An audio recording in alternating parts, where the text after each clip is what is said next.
Actually, I watched two movies this week. Miami Blues was one, which I wasn't all that into. So not much discussion to be had here. I think the movie was miscast. The real idea of Alec Baldwin playing someone with a short fuse and being capable of deadly gun violence, that was a bridge too far. I couldn't ever suspend my disbelief. Let's see. Jennifer Jason Leigh showing tits. That was a highlight. I like that part. So there you go. That's my entire wrap up of that film. But let's get into the one I really want to discuss today. And that's Black Rain, featuring none other than Michael Douglas and directed by Ridley Scott. And boy, was this more entertaining. Not an elite movie, but at least there's more meat on the bone for me to make fun of for this show, which is probably the mark of a true film. And first of all, I love how Michael Douglas is a street-smart detective by the name of Nick Conklin. They set him up to be this motorcycling badass who, he doesn't play by the rules. He takes bribe money, he puts the street punks in their place, and shit like that. The thing is, this guy has no clue what's happening the entire film. He literally says, "It's my job to see things the way they are." He says that during the movie and constantly gets fooled or can't put basic inferences together of what's going on. Meanwhile, his character is spinning every movie cliche known to man. Always yelling about being a damn good cop and, the suits downtown, they don't want you to know real police work. They wouldn't know if it bit them in the ass. And Michael Douglas's partner is Andy Garcia. I like Andy Garcia usually, but he's just playing an annoying Italian, Charlie Pizzeria or Dago Daglicio, something like that. This character shouldn't exist. And in my reworking of Black Rain, which I'll get into a bit, he won't. That character is being eliminated. But before, let's go into the actual film first.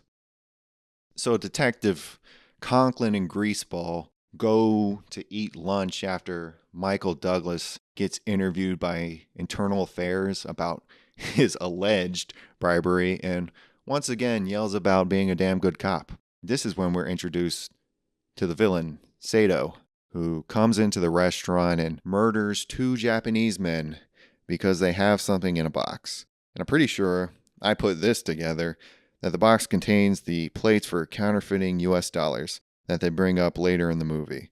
So Sato and his crew, it's the 80s, so they're dressed like characters from Bill Lambert's Combat Basketball. If you didn't play SNES, look it up, young fags.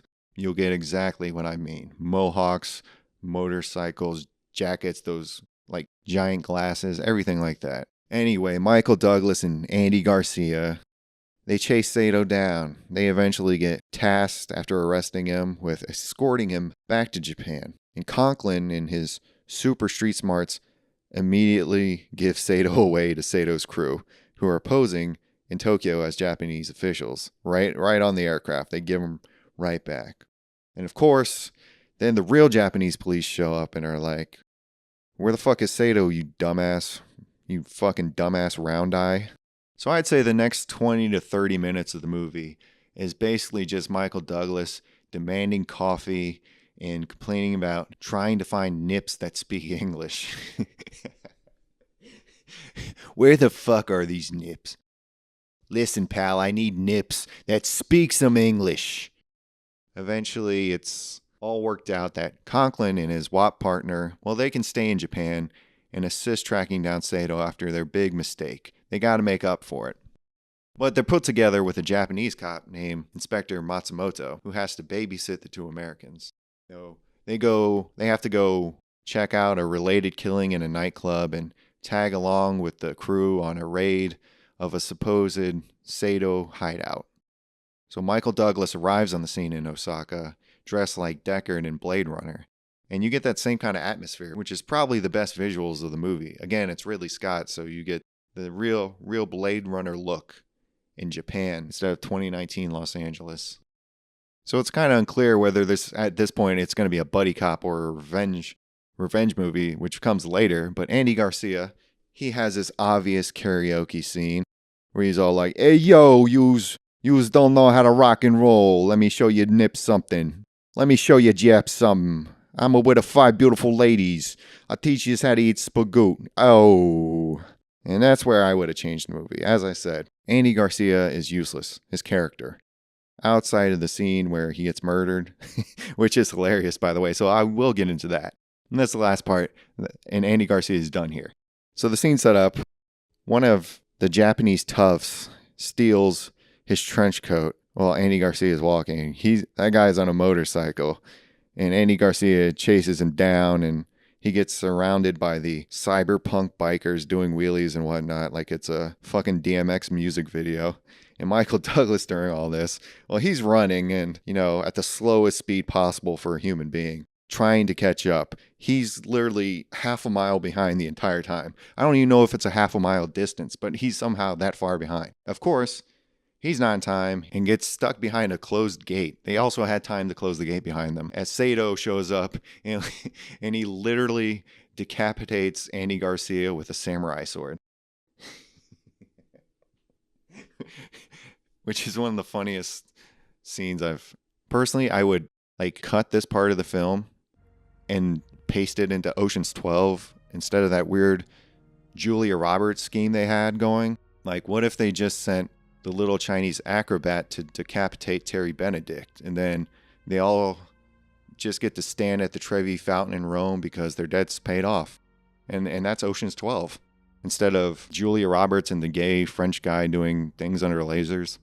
That'd be my remake of it. And Michael Douglas yelling out, "Charlie," as the scene goes into slow motion. The whole setup had me dying, and unfortunately, I am cutting that scene from my Fixing a Black Rain, along with the entire Charlie character. No more Andy Garcia. Instead, we're going to go with Michael Douglas's Rush Hour. We're going to bring in the Japanese cop Masamoto from revenge plot to buddy cop movie. So Michael Douglas basically takes over Chris Tucker, the Chris Tucker role.